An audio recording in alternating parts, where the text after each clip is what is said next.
Le invito a que abra su Biblia en esta mañana, en el libro de Mateos, capítulo 4, desde el versículo 18 en adelante. Vamos a estar leyendo acerca del llamamiento de algunos de los discípulos que hacían parte de los 12. ¿Quién es el que vive? Y a su nombre. Y a su nombre. Gloria al nombre del Señor. ¿Cuándo 18? 18. Reino Valera. Gloria al nombre del Señor. ¿Estamos ahí? Gloria a Dios. Entonces leemos la palabra del Señor con la autoridad del Padre, del Hijo y del Espíritu Santo.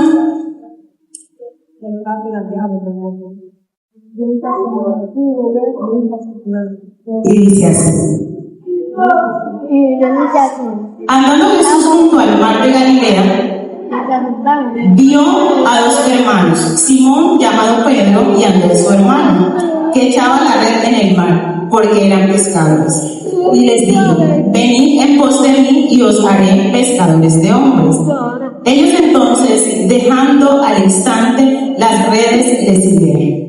Pasando de allí, vio a otros dos hermanos, Jacobo hijo de Zebedeo y Juan su hermano, en la barca con Zebedeo su padre, que remendaban sus redes, y los llamó. Y ellos, dejando al instante la barca y a su padre, le siguieron.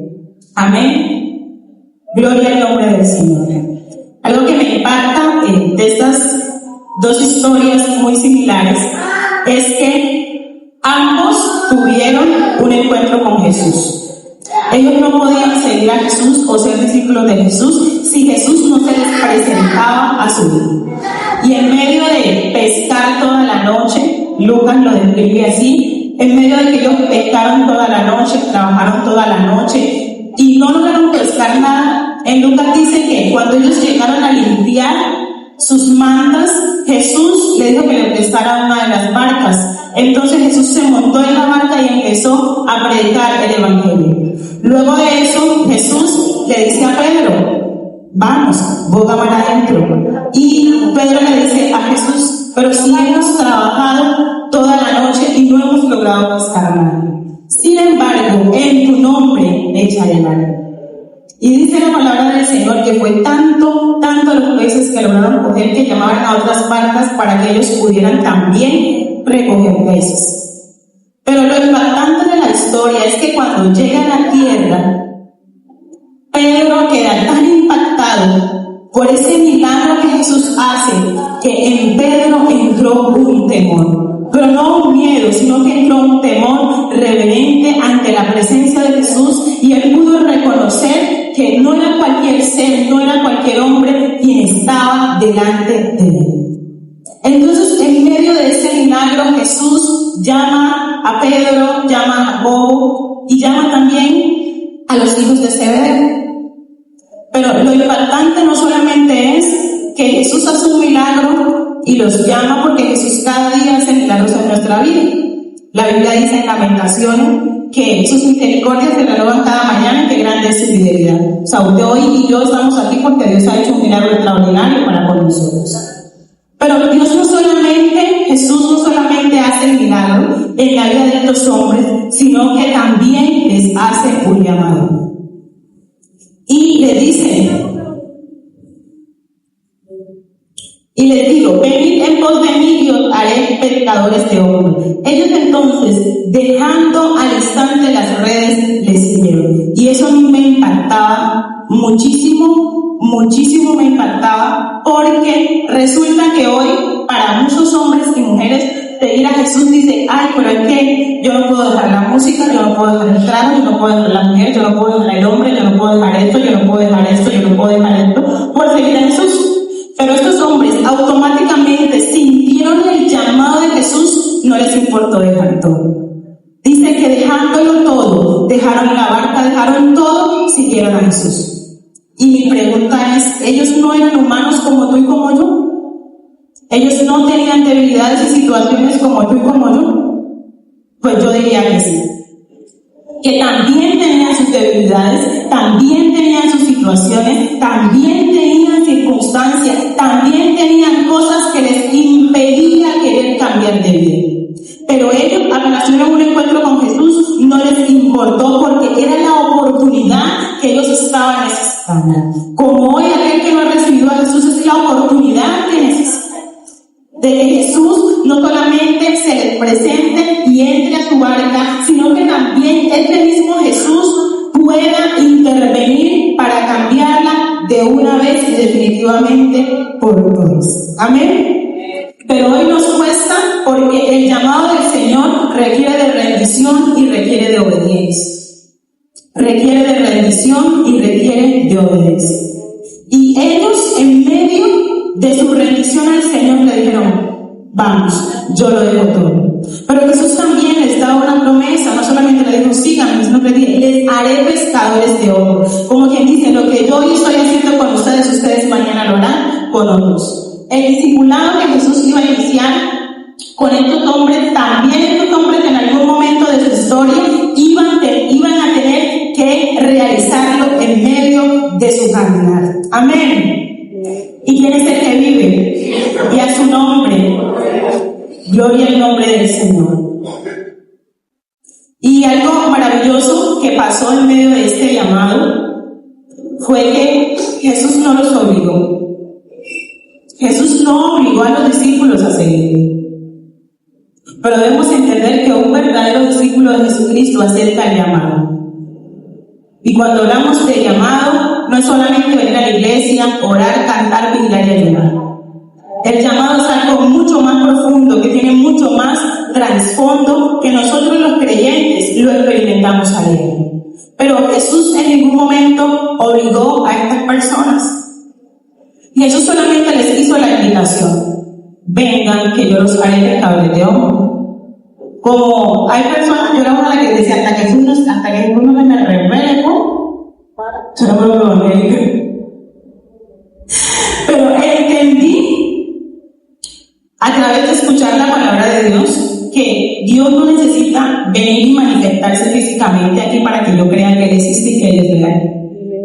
Entendí que el Señor solamente necesita hablar, manifestar su palabra para que yo pueda creer que realmente Dios existe y que Dios es real. Pero hoy hay muchos hombres y mujeres que dicen: hasta que Dios no se me revele, hasta que Dios no venga y pase algo extraordinario, yo no me vuelvo al Señor.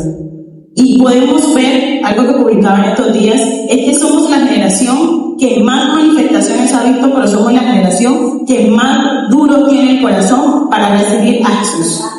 Porque es más fácil darle rienda suelta a nuestro pecado, a nuestro deleite, a todo aquello que nos llama la atención, que rendirnos delante de Jesús, sabiendo que Jesús quiere venir a impactar y a transformar nuestra vida, y a través de ti y a través de mí llegar a muchos más y poderles transformar para este tiempo. Amén.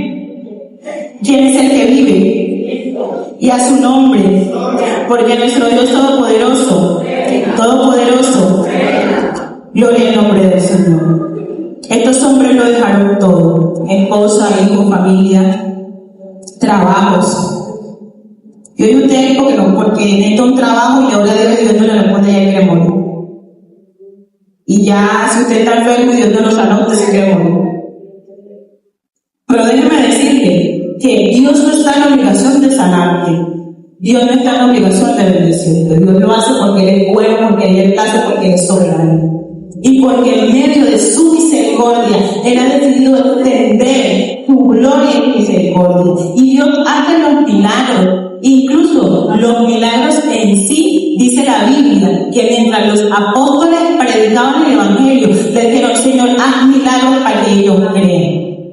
O sea, nosotros creemos no por los milagros, creemos porque Él es Dios. Pero Dios hace los milagros para que el incrédulo pueda creer en Dios. Y Jesús le dijo: los discípulos, ellos harán obras mayores a las que yo hice. ¿Por qué? Porque Jesús estaba enseñando. Jesús le estaba diciendo: ese llamado, el cual yo hoy estoy compartiendo con ustedes, el cual hoy yo les voy a transmitir, es el mismo que es necesario que ustedes también lo transmitan a la generación siguiente, a esa generación que viene, que no conoce de Dios, que no conoce al Señor. ¿Quién es el que vive? Gloria al nombre del Señor. Y es importante notar que nosotros debemos ser esa generación que decide seguir a Cristo sin importar qué. Todos tenemos debilidades, todos tenemos falencias, todos tenemos situaciones. Eso no es nuevo. A todos nos llegan pruebas, a todos nos llegan tentaciones. Eso no es nuevo. Pero sí debemos cada día nosotros tomar la determinación en nuestro corazón de poder creer en el Señor, de aceptar ese llamado. Y no solamente como una demostración de fe, sino como una demostración de confianza, dejando nuestras prioridades en segundo lugar y colocando al Señor en primer lugar. Y ese ha sido el gran problema de la humanidad, que no quiere poner a Dios en primer lugar, que primero quiere satisfacer sus deseos y si da el tiempo, los de Dios, o la voluntad y el propósito de Dios. Pero la Biblia dice que debemos amar al Señor con toda nuestra alma, con toda nuestra mente, con todo nuestro corazón, que Dios debe ser lo primero en nuestras vidas. Pero que usted y yo no rindamos nuestra voluntad delante del Señor, no vamos a poder aceptar el llamado de Jesús. Y ser evangélico no quiere decir que se está haciendo el llamado. Ser evangélico quiere decir que Jesús se reveló a tu vida y tú dijiste, sí Señor, yo quiero, pero es mucho más. Es mucho más que venir a la iglesia, es mucho más de todo lo que nosotros hacemos a Dios. Que la gente solamente con verte pueda ver a Cristo en tu vida.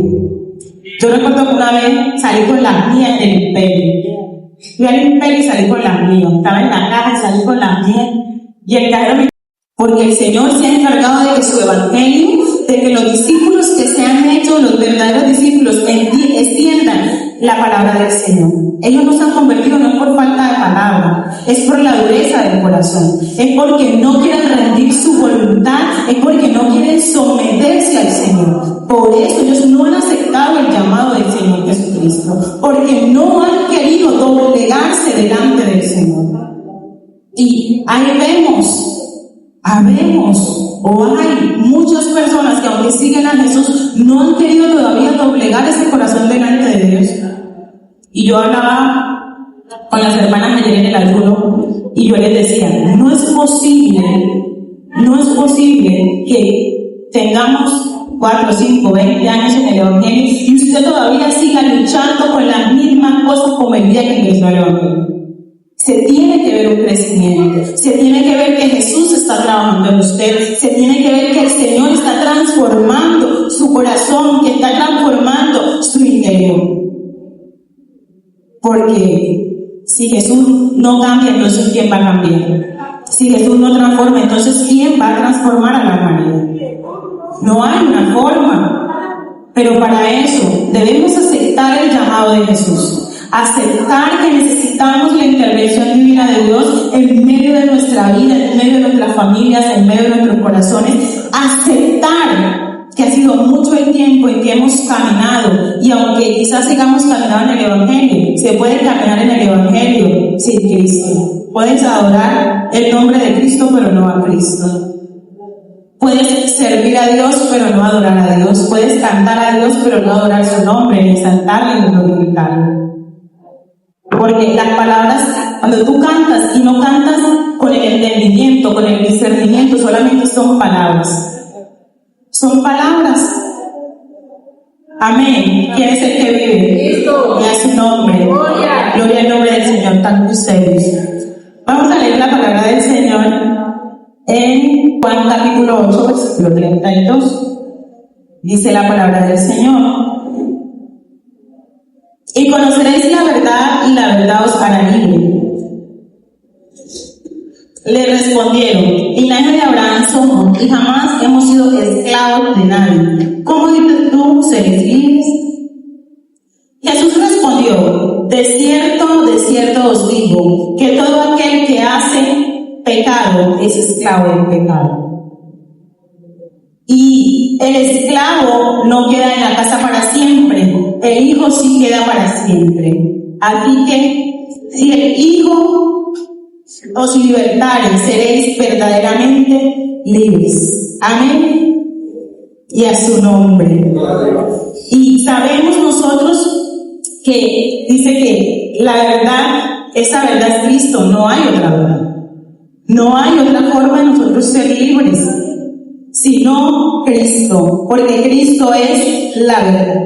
Algo también que me llama mucho la atención es que ellos dicen que ellos son linaje de Abraham y que jamás han sido esclavos. Estas personas no reconocían su estado. Porque si nos vamos a la palabra del Señor, el pueblo hebreo fue esclavo desde hace mucho tiempo, muchos años. Empezó en Egipto, siguió con Nabucodonosor, y de tiempo en tiempo, que se olvidaban de Dios o se volvían a los dioses, eran esclavos. Y ellos decían, nosotros jamás hemos sido esclavizados. Y aún estando en ese tiempo eran esclavos de Roma. Y era que ellos no conocían su estado. Y para usted y yo cambiar, para usted y yo poder reconocer a Jesucristo y poder ser un discípulo del Señor, tengo que reconocer en qué estado me encuentro. Tengo que saber en qué estado me encuentro yo hoy delante del Señor.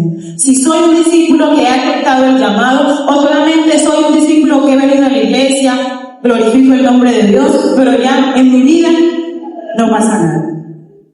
Tenemos nosotros que entender que debemos aceptar nuestra condición. No podemos estar negando nuestra condición y tapándola con la fe. Nosotros debemos aceptar nuestra condición para que Dios pueda venir e intervenir en medio de nuestra vida. ¿Quién es el que vive? Y a su nombre, gloria al nombre del Señor. Y vivir, todo aquel que vive sin Jesús está esclavo del pecado. Lo queramos o no lo queramos reconocer. Yo fui esclava del pecado 20 años de mi vida. Soy joven todavía. Pero fui esclava del pecado por 20 años en mi vida. Decidí, porque no conocía a Jesús, darle rienda suelta a todo lo que se me viniera en gana de hacer, lo hacía. Porque estaba joven, porque tenía la salud, porque tenía la fuerza, lo hacía. Pero hasta que llegó ese momento donde yo tuve que entender que realmente yo estaba mal y que la vida no la debía de llevar así como yo la venía llevando. Y ayer mientras el hermano Camilo me dejaba en la zona rosa como a las 11 de la noche, él me decía, qué bonito es poder llegar a esos lugares, tú sentirte que no perteneces. Y yo le decía, eso es maravilloso. Porque anteriormente vivíamos donde estaba la fiesta, pero llegar a un lugar y sentirte que estás fuera del lugar, eso es maravilloso. Porque quiere decir que realmente Dios viene obrando en ti y lo que antes te causaba deleite, ahora no. Y hablábamos con Camilo de que normalmente ese quizás era nuestro ambiente, pero yo le decía a Camilo, si en la zona rosa, en el punto donde uno va a llegar, hubieran 2 aleluyas, ya uno ahí armaba cualquier cosa. Ya uno armaba cualquier cosa, porque donde hay 2 o 3 aleluyas, sabemos que ahí se manifiesta. Yo soy aleluya. Ahí se manifiesta la gloria del Señor. Pero es nosotros poder ver y poder nosotros ser conscientes de que si tú has aceptado el llamado de Jesús, no debes practicar obras que antes practicabas, ni debes sentir placer o deleite en lo que ya Dios trabajó, cambió y transformó en tu vida. No puedes seguir de esa manera, porque quiere decir que realmente Dios no está haciendo nada. Dios no está haciendo nada en tu vida. Y Dios, si tiene algo, es que aquel que viene a Él con un corazón rendido, Dios lo cambia y Dios lo transforma. Y Dios no solamente lo cambia y lo transforma, sino que también lo prepara, lo enseña, lo capacita para que ese hombre o esa mujer también pueda seguir realizando la obra que Jesús hizo en la tierra. Y eso es lo que el Señor quiere que nosotros hagamos en este tiempo. En este tiempo donde tanta humanidad se está perdiendo, yo me pregunto, de tantos muertos que han habido en Colombia a través del desastre natural, ¿cuántos eran creyentes? No lo sabemos. Pero lo más probable es que la mayoría se haya perdido. Es lo más probable. Pero ¿dónde están los discípulos que Jesucristo hizo y ha hecho y sigue haciendo en la tierra para seguir pregonando las buenas nuevas de salvación? Y orar por esos corazones, para que sea el Señor quien pueda realizar esa obra extraordinaria en medio de cada uno de ellos. Esa plenitud, en donde tú encuentras esa transformación, en el Señor donde tú realmente eres libre, no solamente del pecado, sino que también eres libre para poder experimentar una nueva y plena vida en Cristo. De Jesucristo permanece. Primero acepta el llamado, segundo, permanece. Dice la palabra del Señor. Dijo entonces Jesús a los judíos que habían creído en Él. Escuchen, a los que habían creído en Él. Si vosotros permanecéis en mis palabras, seréis verdaderamente mis discípulos.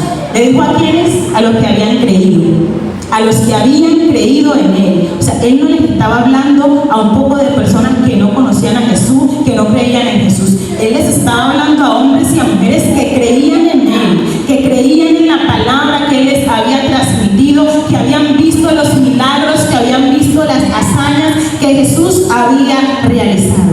Pero les dice, si permanecen, serán verdaderamente mis discípulos. Si no permanecemos en la palabra de Dios, en la sana doctrina, en lo que Dios enseña, no vamos a poder ser discípulos de Jesucristo.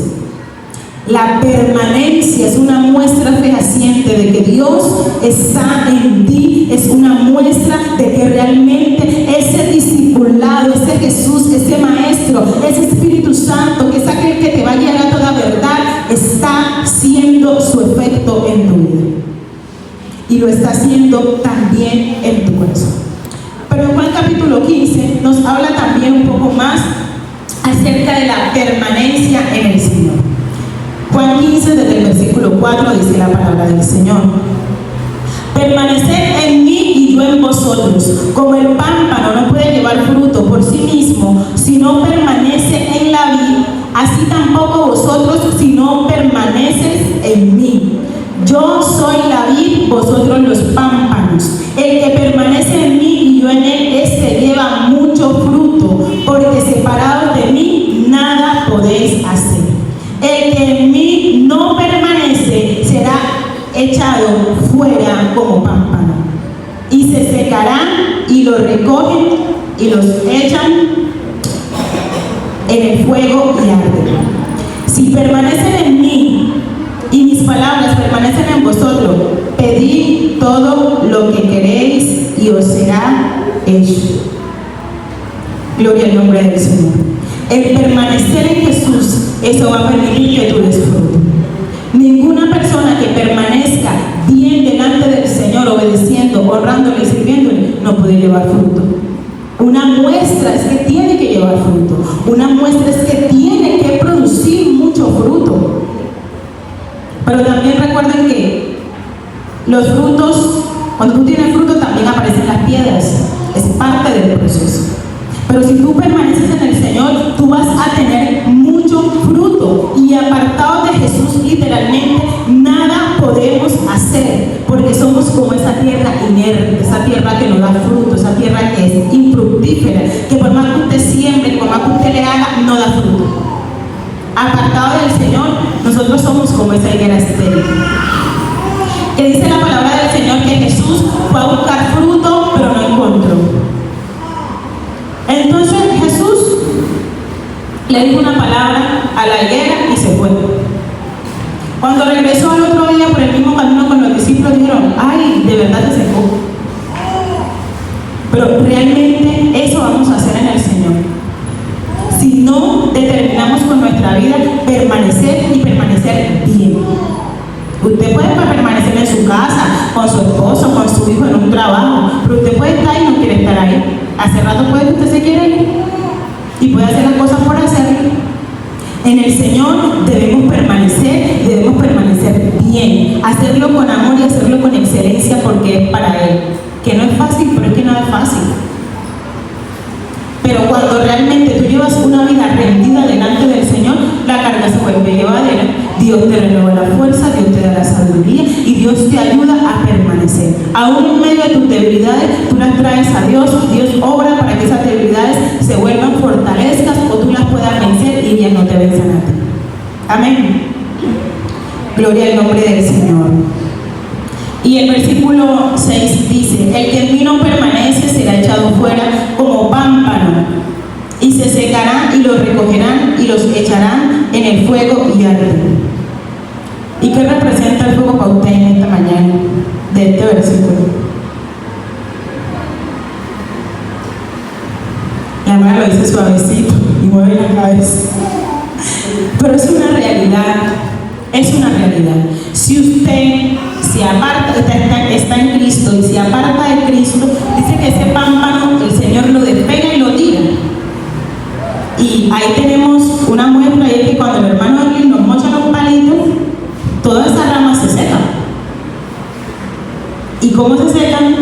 Ya no cumplen una función, están muertas y ya no sirven para nada. Por eso, ¿qué hacen con ellas? Las echan al fuego. ¿Y qué puede representar para nosotros el fuego? Mi gente, usted apartado de Cristo se muere y se va, como dice Madeline para Pailamos. Se va a ir para un lugar de condenación.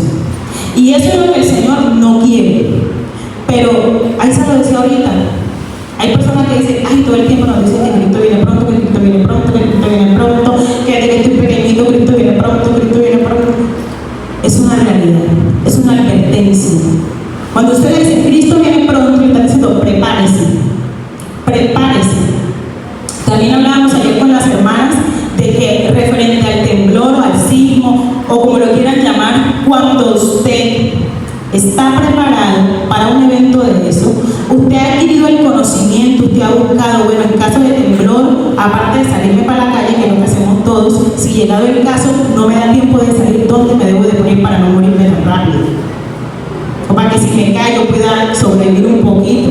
Claro, porque no está, porque de pronto llega la lluvia, porque no estamos preparados, algo tan sencillo y tan cotidiano. Y que no es la primera vez que sufrimos un temblor, no es la primera vez que sufrimos un temblor. Y aún en eso, que sabemos que es natural, que no depende de nosotros, y que también nos puede coger como ladrón en la noche, así como la venida de Cristo, porque no estamos preparados, no sabemos. Se viene un temblor, pero no sabemos qué vamos a hacer, aparte de salirnos para la calle. Pero si usted se va a salir y se cae eso ahí, ¡brum!, se va a congelar, se va a paralizar, ¿para dónde va a correr? ¿Cómo lo va a hacer? Como usted no está preparado para usted enfrentarse o saber cómo salir de un sismo, cómo ubicarse, si me pongo en la columna, si me corro para aquí, si me tengo que colocar aquí en B al lado de la mesa, como usted no sabe, lo coge desprevenido y usted se paraliza y muchos no corren, a muchos hay que agarrarlos y sacarlos porque no saben qué hacer, los nervios les dan muy difícil y sabemos que los terremotos, los sismos, sabemos que eso va a pasar en cualquier momento. Como también sabemos que Cristo va a venir en cualquier momento.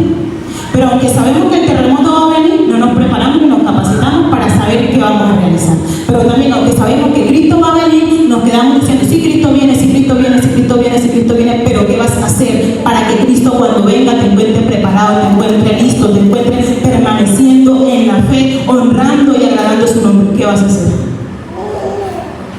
Yo les decía a las hermanas, porque nosotros hablamos bastante, tenemos que cansarnos de decir, ay, vamos a orar. Hombres, sí, vamos a orar. Tenemos que cansarnos de decir, vamos a orar. Tenemos que orar. Solamente nos quedamos, ay, sí, hay que orar, hermana, hay que orar. Y la fe es una obra muerta. Usted puede decir, hay que orar, sí, pero si usted no ora, no pasa nada. Como usted dice que hay que orar, no pasa nada. Cuando usted ora es que realmente pasa algo. Cuando usted ora, cuando usted permanece en el Señor, es donde realmente pasa algo extraordinario. Y compartíamos acerca de las señales antes del fin. Decía, velar y orar porque no sabes el día ni la hora en que ha de venir el Señor. Y que puede venir como ladrón en la noche. Puede venir, pues, se puede aparecer como, si el padre de familia supiera, a eso lo leí ahorita, supiera que el ladrón va a venir, él estaría preparado. Aquí no encontrás nada, porque usted pensará infinidades de cosas. Pero como el padre de familia no sabe a qué hora va a entrar el ladrón, él se acuesta a dormir tranquilo. Pero usted y yo ya sabemos que Cristo viene. Usted se puede acostar tranquilo y sin pena. Si el Señor viene, bien lista. Asunto. Lo puede decir. O cada vez que dicen Cristo viene pronto, tiene que estar preparado. O cada vez que hablan de las señales del fin o que Jesús va a venir, usted dice, ay, pero es que todavía no solucionaba esto, todavía no venga. Y va a venir Cristo y tú todavía no vengas, Señor. Debemos permanecer en el Señor, permanecer en la verdad, pero también debemos cambiar nuestra manera de vivir, cambiar nuestra conducta. Si queremos realmente nosotros poder ver la gloria del Señor,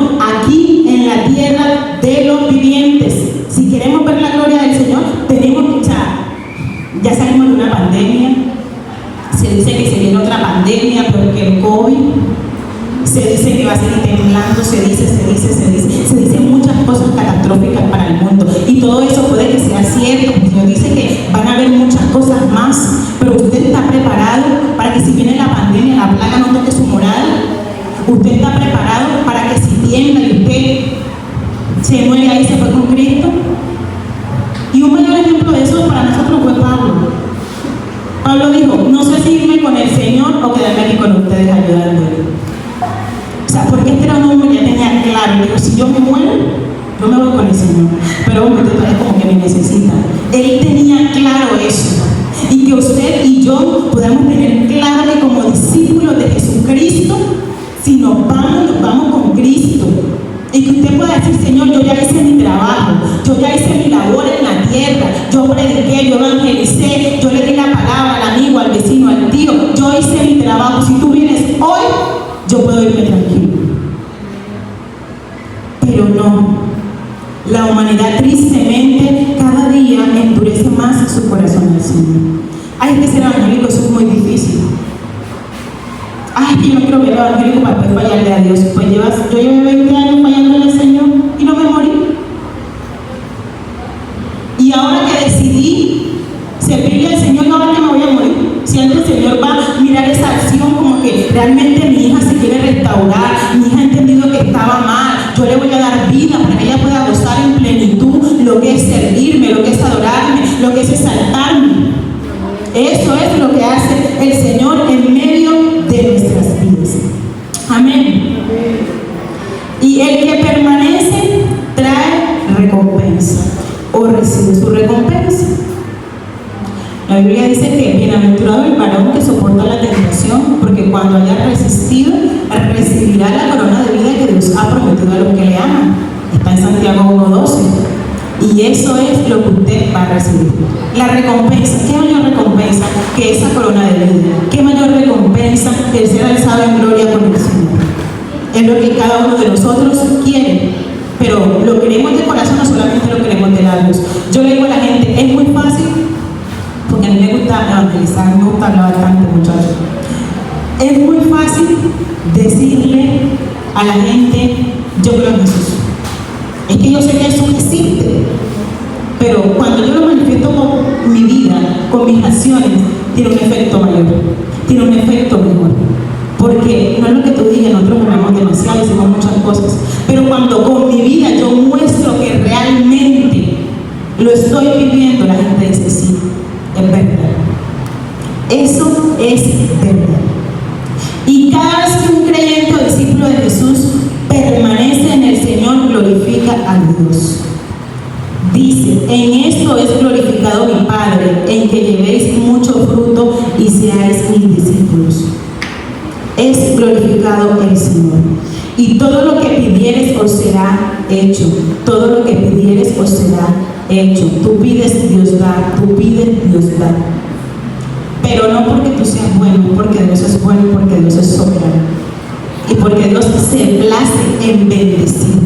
Dios te place en mostrarte su gloria.